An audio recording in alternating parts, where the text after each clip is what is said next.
नमस्कार। बुलेटिन में आपका स्वागत है। आपके साथ मैं दीपेश बरगले। बुलेटिन की शुरुआत से पहले एक छोटी सी अपील आपसे है।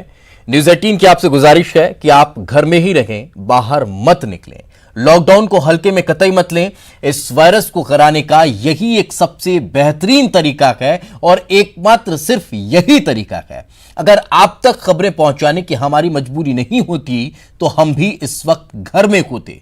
इसलिए घर पर रखिए, सुरक्षित रखिए और दूसरों को भी सुरक्षित रखिए। चलिए खबरों की शुरुआत करते हैं। भोपाल में कोरोना का दूसरा पॉजिटिव केस सामने आया है। ये बड़ी खबर हम आपको बता रहे हैं। पेशे से पत्रकार हैं कोरोना पॉजिटिव मरीज। पत्रकार की बेटी पहले से ही कोरोना पॉजिटिव है। बेटी का भोपाल एम्स में इलाज चल रहा है। युवती के संपर्क में आए 10 लोगों का टेस्ट हुआ।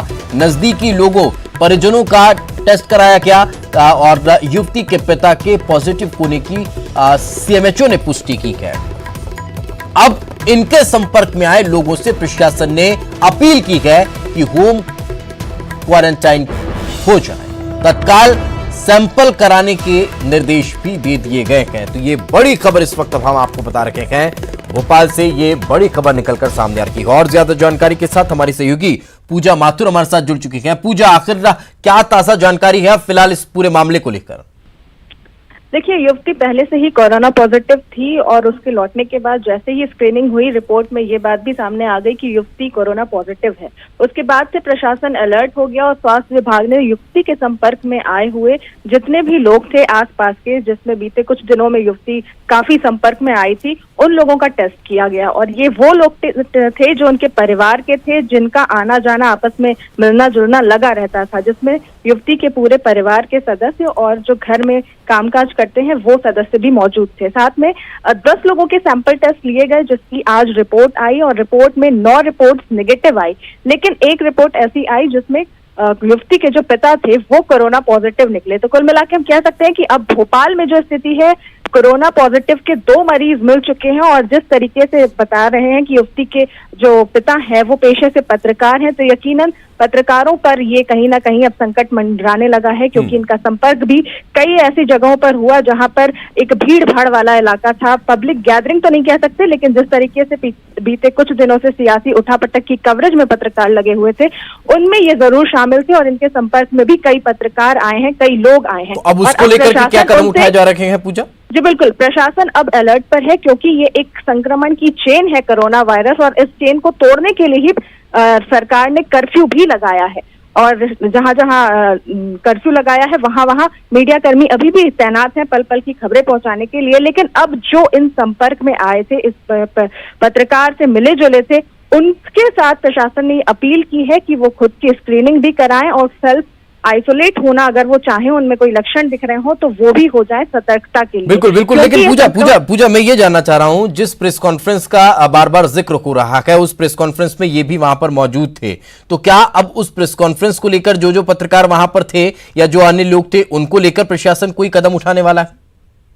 बिल्कुल, देखिए, सीएम की प्रेस कॉन्फ्रेंस थी जिस दिन कमलनाथ इस्तीफा दे रहे थे, वहां पर तमाम जो मीडिया कर्मी थे वो मौजूद थे। और सबसे बड़ी बात, उस पूरे पीसी में वो मीडिया कर्मी भी थे जो दिल्ली से कवरेज करने आए थे। तो कहीं ना कहीं ये चेन और बढ़ती हुई दिखाई दे सकती है और ज्यादा लोग इस संक्रमण से प्रभावित हो सकते हैं। इसलिए प्रशासन ने अपील की है कि उस दिन जो भी वहां पर मौजूद थे और जो भी इन पत्रकार के संपर्क में आए हैं वो खुद का टेस्ट कराएं, और अगर उन्हें लगता है प्रशासन की स्क्रीनिंग में कुछ उन्हें संदिग्धता नजर आती है तो वो खुद को होम आइसोलेटेड करके रखे, सेल्फ आइसोलेटेड करके रखे, ताकि ये जो संक्रमण की चेन है वो बढ़ती जाए। यकीनन इसका बहुत ही गंभीरता पूर्वक प्रशासन पहल करते जा रहा है। और जिस तरीके से ये पत्रकार बताए जा रहे हैं और पत्रकारों के संपर्क में भी आए हैं, काफी भीड़ भाड़ वाले इलाकों में इन्होंने अपनी मौजूदगी दर्ज कराई है, तो ये भी कहीं ना कहीं पूरी संभावनाएं बन रही है कि संक्रमण काफियों को जरूर फैला होगा। कई ऐसे लोग हैं जो इनके संपर्क में आए हैं, तो संक्रमण भी हुए होंगे। पूजा, क्या उस आंकड़े का आप जिक्र कर सकती हैं कि कितने पत्रकार लगभग उस प्रेस कॉन्फ्रेंस में उस दिन रहे होंगे? देखिए, लगभग 150 से ज्यादा ऐसे लोग थे जो वहां पर मौजूद थे, और न केवल सिर्फ शहर की मीडिया, भोपाल की मीडिया, बल्कि जैसा मैंने आपको बताया दिल्ली के लोग भी वहां कवरेज करने आए हुए थे।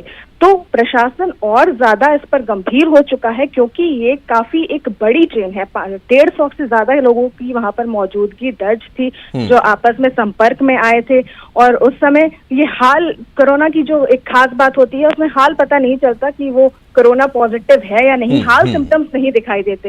ये कुछ दिनों के बाद ही असर करता है, और कुछ दिनों के बाद जब सर्दी खांसी जुकाम बुखार जैसे लक्षण होते हैं तब कहीं ना कहीं इसकी जांच कराई जाती है। जब तक सांस लेने में दिक्कत नहीं होती और इस तरह के लक्षण नहीं दिखते, आदमी खुद को स्वस्थ ही समझता है। कनिका कपूर अपने प्रोग्राम में पहुंचती हैं, विदेश से लौटी हैं, वो अलग अलग प्रोग्राम में पहुंचती हैं और फिर बाद में स्थिति बहुत ज्यादा गड़बड़ देखने को मिलने लगती है। ये मामला भी कहीं न कहीं वैसा ही नजर आता है पूजा? बिल्कुल, आप इस मामले को उस मामले से भी जोड़ सकते हैं, क्योंकि कनिका कपूर की सबसे बड़ी परेशानी और दिक्कत थी जिन्हें उन्हें गंभीरता से लेना था कि जब वो जान रही हैं कि वो पॉजिटिव हैं और उन्हें संक्रमण के पूरे चांसेस हैं, तो वो ऐसे पब्लिक गैदरिंग वाले प्लेस में गई क्यों। यही सेम केस यहाँ के पत्रकार में भी है कि जब उन्हें पता था कि उनकी बेटी एक कोरोना पॉजिटिव है, तो कहीं ना कहीं उन्हें खुद में बचाव सावधानी बरतनी चाहिए थी, बचाव के कई उपाय करने चाहिए थे, और ये सोचना चाहिए था कि ऐसे पब्लिक गैदरिंग प्लेस पे वो ना जाए, पहले अपनी स्क्रीनिंग कराएं।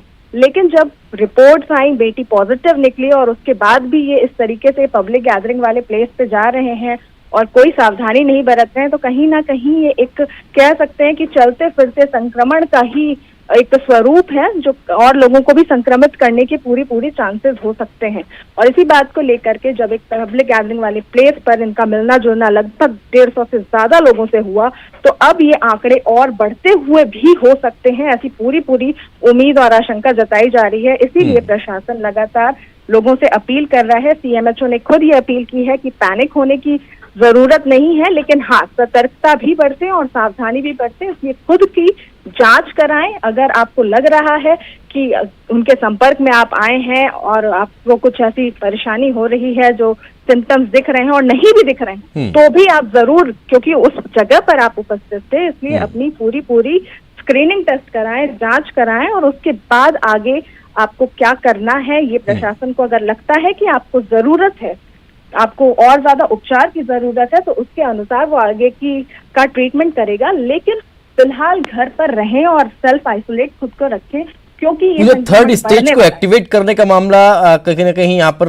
दिखता है, क्योंकि ये खुद विदेश नहीं गए, इनकी बिटिया विदेश से आई, उसको कोरोना पॉजिटिव, ये उसके संपर्क में आए सेकंड, और थर्ड जब ये फिर लोगों के संपर्क में आए, तो फिर अब कहीं ना कहीं सतर्कता बरतनी बहुत ज्यादा महत्वपूर्ण हो जाती है।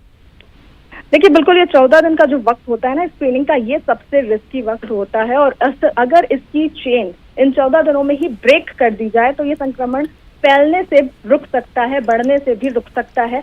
और इसी वजह से ये चेन जो होती है उसको तोड़ना बहुत जरूरी है, और इसी कारण सरकार ने और देश के पीएम मोदी ने कर्फ्यू लगाना बेहतर समझा है। लेकिन जिस तरीके से भोपाल में ये सेकेंड केस देखने को मिल रहा है, यकीनन आप बिल्कुल सही कह रहे हैं, ये थर्ड केस फेज का ही एक कहीं ना कहीं स्वरूप है, क्योंकि फर्स्ट फेज में तो उनकी बेटी खुद लेकर के आई, सेकंड फेज में वो खुद कांटेक्ट में आए, और अब ये फैलाने की कवायद आगे हम देख सकते हैं। उम्मीद पूरी जताई जा रही है कि कहीं ना कहीं इनका संक्रमण किसी और को भी जरूर लगा होगा। नहीं, बिल्कुल, क्योंकि पूजा सबसे बड़ा सवाल तो यही कि इस अब चेन जो जिस थर्ड स्टेज की हम बात कर रहे हैं, जिसका हम जिक्र कर रहे हैं, उस प्रेस कॉन्फ्रेंस में वीआईपी वीवीआईपी भी मौजूद थे, तो फिर कहीं ना कहीं एक संकट और ज्यादा बड़ा हो जाता है।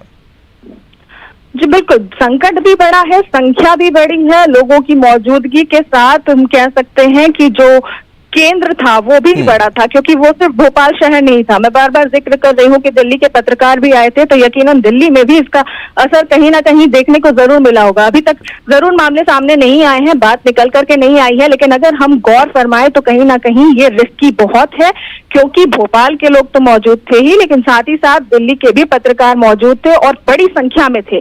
सैकड़ों का आंकड़ा पार कर चुके थे, लगभग 150 ऐसे पत्रकार थे जो वहां पर मौजूद। कहीं ना कहीं इसको लेकर अब गंभीरता नजर आनी चाहिए। पूजा साथ में है, आगे भी आपसे चर्चा करेंगे। इस वक्त प्रकाश